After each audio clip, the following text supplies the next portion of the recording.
Today we'll be looking at Flipside, a new business that opened up at the beginning of December. For those who have not heard of Flipside, it is a retro arcade located at the Volunteer Plaza Shopping Center off the Volunteer Parkway. Here is Jackie Rhodes and Jeremy O'Neill to tell us what made them decide to start Flipside. A couple of factors. The first factor is we remember growing up here in Bristol, and if you wanted to play arcade games, you either went to the gold mine, or then once it closed, you went to Tilt, or you went over here to Family Rec. And neither one of us had a whole lot of allowance money, so a lot of times we'd go in and just look around. And it was the sounds, it was all the cool stuff. There were certain games that we played all the time. And flashing lights and kids. That's it. Good mix. and we both were collectors. I was primarily pinballs, and Jeremy was arcade games for a long time, and then he migrated into pins. And discovered them. Yeah. Yes. We connected. We connected through Pinside, which is a pinball. It's a pinball website specifically for pinheads all across the world. And I noticed that he was local, and I thought, man, there's not very many of us who are crazy enough to go out here and buy a bunch of pinball machines. So let's get together. So we kind of got together, and he invited me and my family over to his house to play his pins. So we packed it up and went over. And when I went over, he had pinballs and he had arcade games and cocktail tables, and I was like, this guy's as crazy as I am. So invited him over to my house to play my pins, and it was interesting. We both were collectors, but for the most part, we had completely different stuff. We had in the combined collection, we had 4 identical pinballs, which is not that much when you consider together we have what, 37 or 38. And we were going back and forth to each other's house, and we were like, you know what? There's a need in the area for retro stuff. We've got all this stuff. It's sitting in our houses. Why don't we, take it out, take it to the masses, and see how it does, and have a little fun with it. Yeah, more than we were having at home. Yeah, and our wives are thrilled to death to get all this stuff out of the house. Yeah. It's wonderful. It's great. And that's kind of how the arcade idea formulated. I mean, we came up with this, what, October? Yeah. Came up with it in October. We made a decision probably first week of November and said, we're going to do it by December 1. And we moved quick. And our challenge is we still have a bunch of pins. We still have a bunch of games that have to be brought in. One of the big challenges you have is when you're talking about games and monitors and computer boards and all that are back from the 70s, 80s, and most of the arcade games are from the 80s and early 90s. You're talking about games that are 20 and 30 years old, so stuff tends to break. The problem is you can't run down here to Walmart and pick up a new part, so you've got to order them. And when a game goes down, I mean they're pretty reliant, but stuff's going to happen. When a game goes down, we have to order parts, and I mean, it's like today we got some extra parts, and when we're done talking with you, we're like, all right, we get to get in here and mess with these things. Fix and fix again. Yeah, but that's essentially how we got involved with it. Jeremy is he's a whiz on the fixing and the understanding of the videos and the game boards and all that. We're always learning. Yeah, that's something I'm trying to learn. My forte is more in the pinball stuff, and we came together as a partnership and said, let's work on each other's talents. Let's take each other's collections. Let's put them together, and I think we've come up with a pretty good little deal here. Grow up, you get a little bit of disposable income. You're like, I remember playing this. When I had a quarter, I put it in this machine, so I got to have that machine, So then you bring it in the house and you go, this is fun. Let's do some more. And I got money. If I mowed yards, if I had birthday money or whatever, it got transferred into quarters and they went into those machines. And I look back and go, man, I made a lot of operators a lot of money. Yeah. But that's what I did. Instead of going out and partying and carrying on and doing stuff I shouldn't have been doing, keeps you out of trouble. My nerdy rear end was sitting playing the arcade games. That's just what we did. You look at, and I'll use the game behind you, Millipede. That is a dedicated console. That is a single game designed to put money in. Well, when the gaming system started coming out and the pricing for them started to drop, instead of people going out and putting money in games like that, they'd say, well, why am I going to do that? I can play 10 or 15 or 20 different games in my home.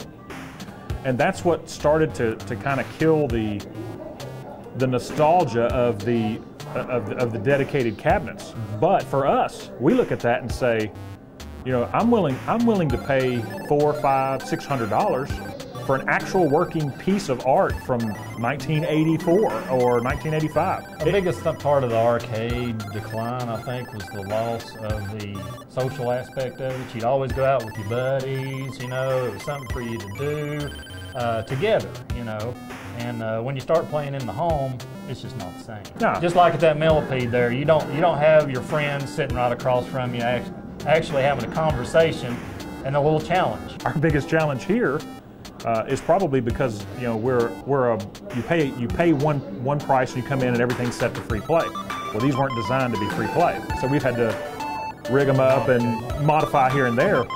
And some of that you look at and go, man, that's kind of cool. And the other part you're like, man, I really don't want to mess up this cabinet. Nobody's you're not gonna take a millipede and go set it in a restaurant anymore and earn the kind of money that routers, is what we call them, used to buy those games and do. It just doesn't happen. So a place like this where it can be, for lack of a better term, preserved as a museum piece, a playable museum piece, these things are more at home. I mean, some of these games we got, and they've been on route for 25 years. They've been fixed, they've been upgraded, they've been changed. We get into them and look at them and go, man. We had a Dracula the other day that had 4 or 5 jumpers on a control board. You look at that today and go, oh, man, who did that? For example, the pins you see behind me, the flippers here. Yeah. See, Elvis talking to us. The flippers are actually done by a computer-controlled board. It's a circuit board, and board has electricity and all that kind of stuff. Well, over the years, something had happened to the original board that was in our Dracula machine, and it had burned. Well, when you burn part of that board, you have to bypass it. So what they do is they take a wire and take it from one lead across the burn section to the other lead, and that makes it work. For a while. For a while. Well, literally patched. It essentially failed, and I ordered a new board, which was relatively inexpensive. You're talking, $29 and 5 days shipping to get here. But when we took that board out, we got to looking at it, and the whole centerpiece of it was completely burned. So at some point in its life, it had a pretty catastrophic issue, and someone just rigged it up to work. And that's what most, I say most, a lot of these games are kind of like that. They've had to be rigged over the years because a lot of these parts aren't available, or you've got monitors in this old game. That's from 1981. Well, a new monitor to replace that, it's upwards of $250, $300. And it still would be used. They don't make the CRTs. Right. A lot of the stuff they don't make. So what you find is you have to retroize it. You have to upgrade it, manipulate some of the things. But that's part of the fun. That was the hobby for us. We enjoy working on the machines. I know it's crazy. We shut this thing down every night, and what do you think we do? We go in here and play. Or we fix something. Probably my most interesting piece for me is one of my pinballs, and it's a new game. I bought it in August, and it's The Hobbit. I like it because it is what I call a quest pin. Most people turn on a pinball and they don't really pay attention that there are rule sets. You have to do this, then this, then this, then this. I would call that a quest pin because you have to do this before you can do this, before you can do this. You're actually moving through the game. It's complete. It's got a LCD screen. It's completely interactive. It's got movie clips. The game talks to you. It trash talks you. It does things to aggravate you, and there's no real winning of the game. You kill Smaug the dragon, and you have 3 different wizard modes that you get to. It's extremely hard. A lot of shots, a lot of wide things. So for me, it's probably the most interesting. But I have a place in my heart for the old stuff too. So most of my pins are probably from 90 to 94. Probably hologram time traveler. It's the only hologram type game that was ever made. It was made in 1991. It was conceived by Rick Dyer, the same guy who did Dragon's Lair in 1983. Same technology, Laserdisc technology. Very difficult to find today, very difficult to keep working, but I've been a Laserdisc aficionado, at least for the games, for quite some time. So I've got that one. It's going to be coming in pretty soon.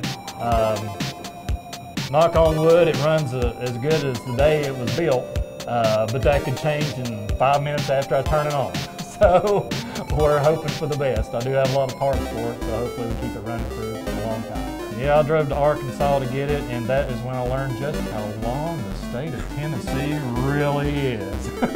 Yeah, most of these games, they're from all over the country. The beauty of a pinball machine is at its heart, all it is a steel ball rolling down an inclined plane. The rest of it is all art, it's design, and we appreciate that aspect of it. You know, the ability of a rolling ball to tell a story is just amazing to me. And I just discovered that a couple of years ago, because when I was a small child, I played the video games. I passed the pinball machines right up. You know, now a couple of years ago, I'm like, oh, light comes on. I'm like, what's this telling a story that a pinball machine does? I didn't realize it could do that, and I've been hooked ever since. All different. There's not a single one made like another one.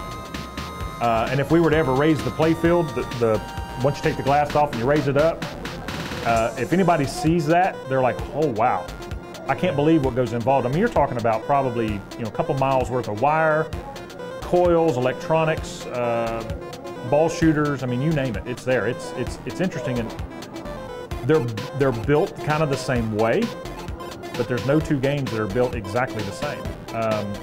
But what I like about pinball, for example, when I was growing up, my favorite games were, if I found a Miss Pac-Man, I played it. Well, you had a pattern, and you'll hear people come in here and talk all the time, yeah, I remember my pattern. It was something that, if you had a pattern or a certain way, you could beat the game. See, pinball isn't like that. No two games will ever be the same. They're all different. Your shots are different. It's based on timing. It's just, we're starting to have people that come in here about every other night, and it's the same people. They come back and play the same pinball or the same pins. Why? Because it's completely different. You can play a pin today, come back tomorrow and play a pin. I mean, you may have a high score of 1.2 million and then turn right around and score 40,000. No two games are ever the same. That's the interesting part. And the pinball machine always wins. Always. You will lose. But people always come back. I think what we want to do is try to keep it old school. Yeah, people can go out now. Yeah, I mean, my latest PlayStation is, sad to say, is a PlayStation 2. But it plays great. I got a ton of games and it's a lot of fun.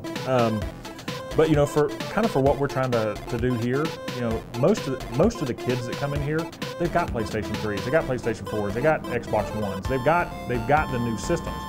But what they don't have is they don't have Nintendo, they don't have Sega Genesis, they don't have Atari console, they don't have Nintendo 64. Or even as recent as the earliest Xbox. I do have one of those in there. So what you've got is you've got kids who come in here, they run back to the console area, and they're like, "Oh man, here's these old cool games," and then some of the games you're like, "Man, I can't believe I paid $50 for that game." So I think we'll probably try to keep it more from a retro standpoint. I brought in a multi-cade tonight that has 999 games in one system. You think about that. That took the place of 1,000 individual cabinets. Yeah, I mean that one system has more games on it than any arcade that ever existed. You put that into perspective. Now, granted, that's done through technology today. And we are thankful for that. Yeah. That is one reason. But you're talking about it, if you were old school and you had to go out and buy 1,000 arcade games, you're talking about hundreds of thousands of dollars that you now have in one simple unit.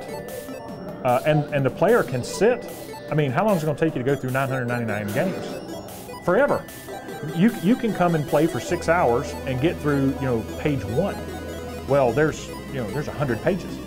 So we've got a lot of that variety. I mean, some of these multicades like this one, that's got 60 in one. That's got Galaga, Donkey Kong, Pac-Man, Miss Pac-Man, Dig Dug, Burger Time. I mean, all the old school regulars, they're on that. We've got another multicade with that. I've got another $9.99 in one that will be here whenever dude decides to ship it.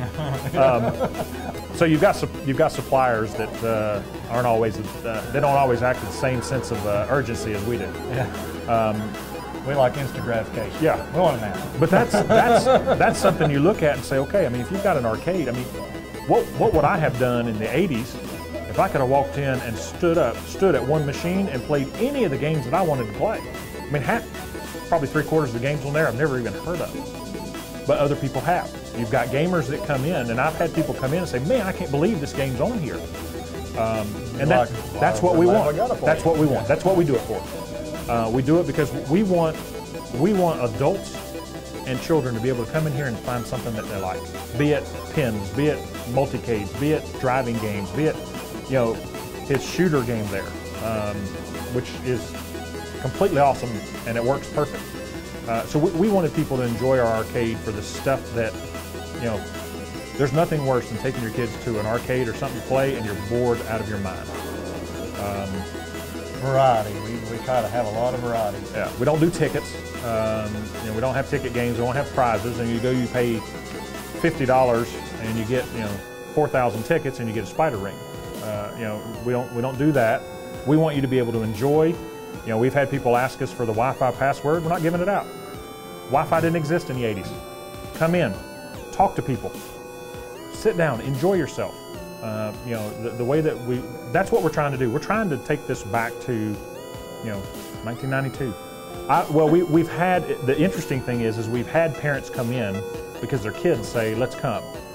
Well, the parents sit here and they're like, next thing you know, the game's on and they're sorting through the games and you can hear them say, oh man, they've got Mappy, or oh, they got Xenon, or they've got this, they've got that. And 3 hours later, you know, the kids are like, okay, let's go eat, we're hungry. And they're like, stop, stop, stop, stop. You know, it's amazing. And then they leave.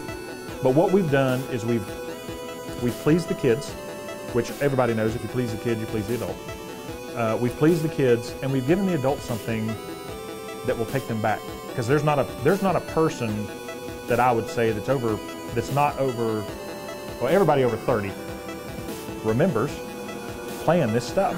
And if they didn't go to arcades, then they played cocktail tables at Pizza Hut or Mr. Gaddy's or wherever. And we have a lot of people who walk out and say, you know what, I wasn't expecting this, but I'm glad you guys are here. I appreciate it. I've had so much fun. They're giving us good reviews on Facebook, and they're coming back. And from a business standpoint, you know, our goal is we want customers to continue to come back. If they come back, that means they had fun. They're enjoying themselves. And that's what we want. And some of our most popular games are even before the video game era. We got electromechanicals, 70s, 60s, all the way back to 1931 up there, right during the Great Depression when it all started with pinball. So something for everybody here.